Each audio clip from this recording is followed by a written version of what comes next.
Hello viewers, আমি দর্পণ। শুভরাত্রি। আপনাদেরকে আজকে আরেকটি কবিতা আবৃত্তি শোনাব।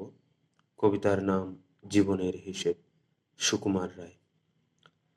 বিদ্যে বোঝায় বাবু মশাই, চড়ি শখের বোটে। মাঝিরে কোন বলতে পারিস, সূর্য কেন ওঠে? চাঁদটা কেন বাড়ে কমে, জোয়ার কেন আসে? বৃদ্ধ মাঝি ফেল ফেলিয়ে অবাক হয়ে হাসে। বাবু বলেন, সারা জনম মরলি রে তুই খাঁটি, জ্ঞান বিনা তোর জীবনটা যে চারি আনায় মাটি। খানিক বাদে কহেন বাবু, বলতো দেখি ভেবে, নদীর ধারা কেমনে আসে পাহাড় থেকে নেবে? বলতো কেন লবণ পোড়া সাগর ভরা পানি? মাঝি সে কয়, আরে মশাই, অত কি আর জানি। বাবু বলেন, এই বয়সে জানিস নেও তা কি? জীবনটা তোর নেহাত খেলো অষ্ট আনায় ফাঁকি। আবার ভেবে কহেন বাবু, বলতো ওরে বুড়ো, কেন এমন নীল দেখা যায় আকাশের ওই চূড়ো?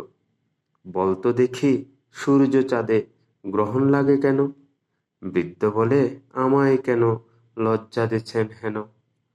বাবু বলেন, বলবো কি আর, বলবো তোরে কি তা, দেখছি এখন জীবনটা তোর 12 আনায় বৃথা। খানিক বাদে ঝড় উঠেছে, ঢেউ উঠেছে ফুলে, বাবু দেখেন নৌকাখানি ডুবলো বুঝি দুলে। মাঝিরে কন, এ কি আপদ, ওরেও ভাই মাঝি, ডুবলো নাকি নৌকা এবার, মরবো নাকি আজি? মাঝি শুধায়, সাঁতার জানো? মাথা নাড়েন বাবু। মূর্খ মাঝি বলে, মশাই, এখন কেন কাবু? বাঁচলে শেষে আমার কথা হিসেব করো পিছে, তোমার দেখি জীবনখানা 16 আনায় মিছে। প্রিয় ভিউয়ার্স, এটা একটি বাস্তবিক কবিতা যেটা আমাদের জীবনের সাথে সম্পূর্ণ মিলে যায়।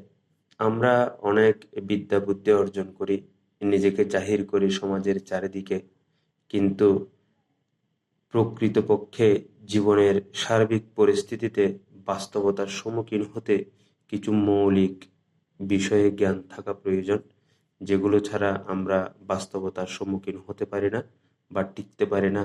সেটা আমাদের মনে রাখা উচিত।